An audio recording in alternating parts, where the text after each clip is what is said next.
Debt is usually sold as something boring, a number, a contract, a promise to pay later.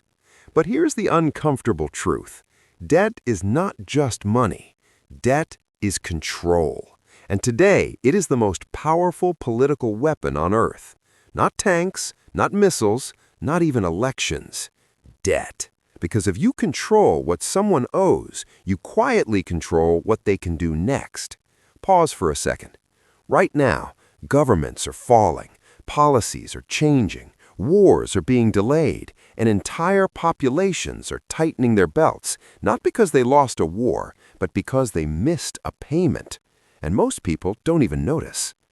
This matters now because global debt has crossed $300 trillion. That's not a typo. 300 trillion, more than 3 times the size of the global economy.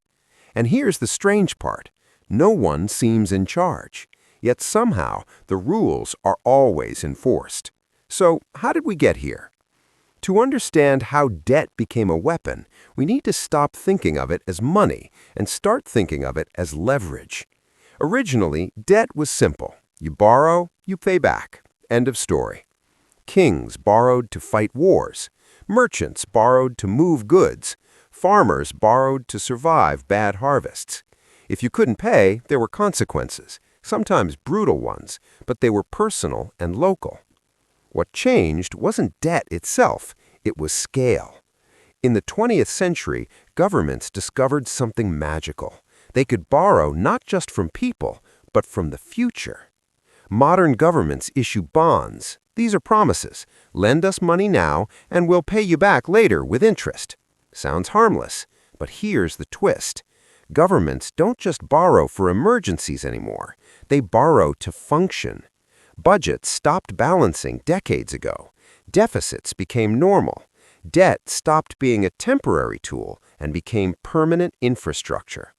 And once debt becomes permanent, power shifts. Because the lender no longer asks, "Will you pay me back?" They ask, "What will you change to keep paying me?" This is where debt stops being financial and becomes political. Let's walk through how the system actually works, step by step. First, a government borrows. It issues bonds. Banks buy them. Pension funds buy them. Foreign governments buy them. At this point, the debt looks friendly. Everyone smiles. Interest rates are low. Money flows. Then something changes. Growth slows. A crisis hits. Tax revenue drops. Now the same debt suddenly looks dangerous. The government still has to pay. Interest doesn't care about recessions. Deadlines don't pause for elections. So the government faces a choice: raise taxes, cut spending, or borrow even more to survive. This is where power enters the room, because lenders start attaching conditions, not always explicitly, often quietly. Cut fuel subsidies, freeze public wages, privatize state assets, open markets, reduce social programs. These aren't suggestions, they're requirements disguised as fiscal responsibility. And the math behind it is cold. If a country spends more servicing debt than funding schools or hospitals, democracy becomes a formality. You can vote, but the budget is already spoken for. This is not theory. This has happened repeatedly. Latin America in the 1980s, Asia in the late 1990s, Europe after 2008. Entire national policies rewritten not by voters, but by creditors. And here's the irony. The public is told this is about discipline, responsibility, living within your means. But the underlying reality is very different. Debt crises are rarely caused by reckless citizens. They are caused by structural incentives. Politicians are rewarded for borrowing today. They're gone before repayment hurts. Banks earn interest whether the economy thrives or struggles, as long as payments continue. And global institutions are designed to protect the system, not the people inside it. So debt keeps growing, quietly, relentlessly. Now let's talk about the most uncomfortable part. Not all debt is treated equally.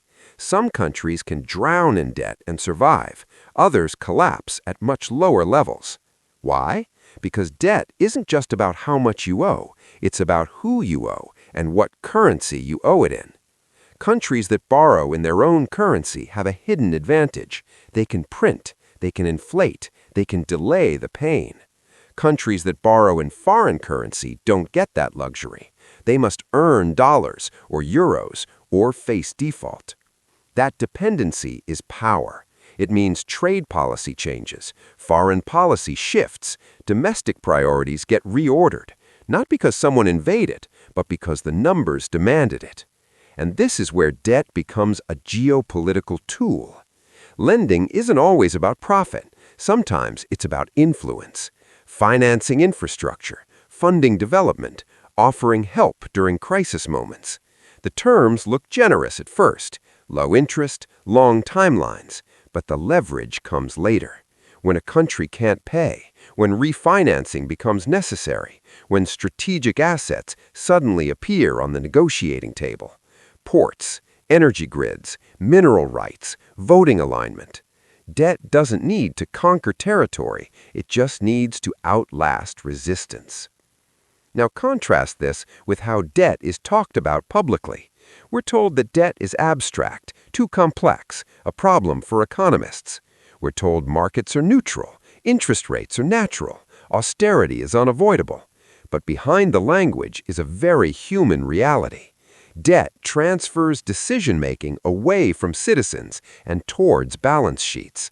And the more indebted a system becomes, the less political freedom it actually has. Even powerful countries feel this pressure. Central banks hesitate, governments delay reforms, policy becomes reactive, not strategic.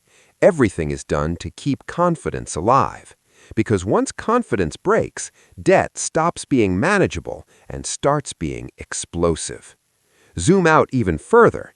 This system isn't collapsing tomorrow, but it's becoming more fragile every year. Higher interest rates mean higher servicing costs. Aging populations mean fewer taxpayers. Climate shocks add unpredictable expenses. Debt compounds, but trust doesn't.